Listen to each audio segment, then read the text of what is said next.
All right, guys, good morning. So here's a story I'll tell you guys about an experience I had driving for Lyft and Uber. Nice local guy, but a little bit off, and I'll tell you why in a minute. But you guys are gonna be driving. I hear you guys are gonna get some stories like this. Okay, so remember, if you're gonna be driving for Uber and Lyft in Las Vegas, you can get my ebook. Link down below in the description box, right below this video. There is a direct link. You click on that, you can buy the book. There's good information in there, like where I like to drive, what hours I like to drive, where I like to stage out and park in order to try to get rides, all kinds of good stuff to help you guys make money. So buy the book, you make your money back, and then some if you use the information in it. Now this ride picked up this guy one day at this dive bar over on the east side of town. Nice enough guy, gets in the car, and it was just interesting to see some of the stuff people will share with you in these rides, and gets in the car, and first he's just real chatty. He's like, "Hey buddy, what's going on, man? Like, how's your day going so far?" I'm like, "Oh, it's going cool, fine, whatever." Chat for a little bit, and then he gets a phone call like less than 30 seconds into the ride. He's talking on the phone as we're driving for probably the next 5 minutes or so. So I'm just hearing him talk on the phone. Don't even really have like any kind of perception of the guy yet, other than when he came out of the bar. And to give you guys a description, he's probably about 5'10" or so. He's white dude, pretty skinny, had super short, like buzz cut hair, tons of tattoos all over his arms, like little tattoos like all on his face and stuff like that too.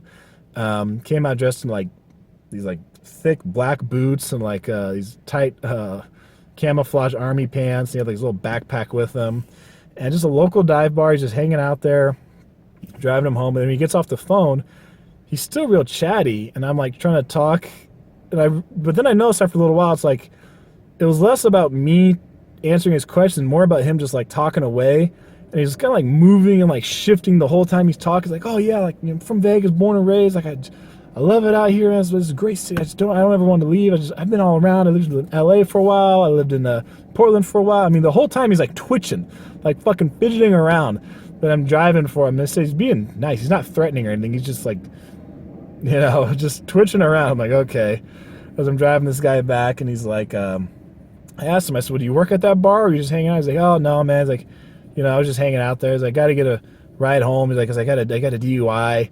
So I lost my license for 2 years." I'm like, "For 2 years?" I said, "I thought, like, your first one, you just paid a fine." He's like, "Oh, yeah." He's like, "Well, it's actually my second." And I was like, now he's going to like tell me about all his DUI history.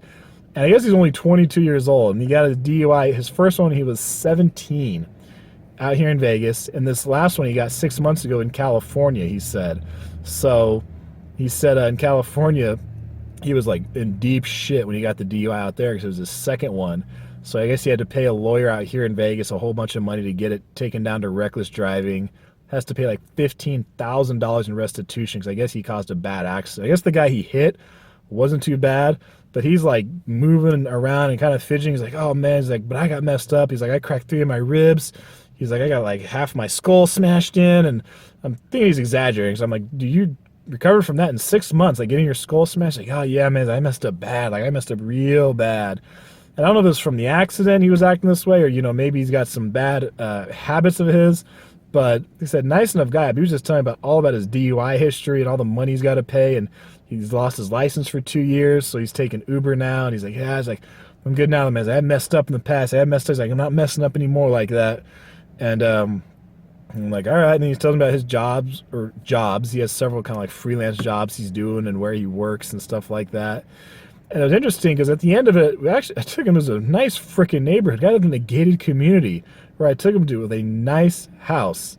I was like, "Wow, man," I said, doing all right. I said, "You got a nice home here." And he was like, "Oh yeah," I was like, "Paid for the whole thing myself and everything." And I was like, "Damn, dude."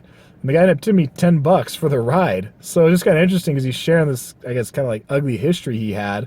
Wound up being a super nice guy though, lived in a great community, and then tipped me $10 on top of it all.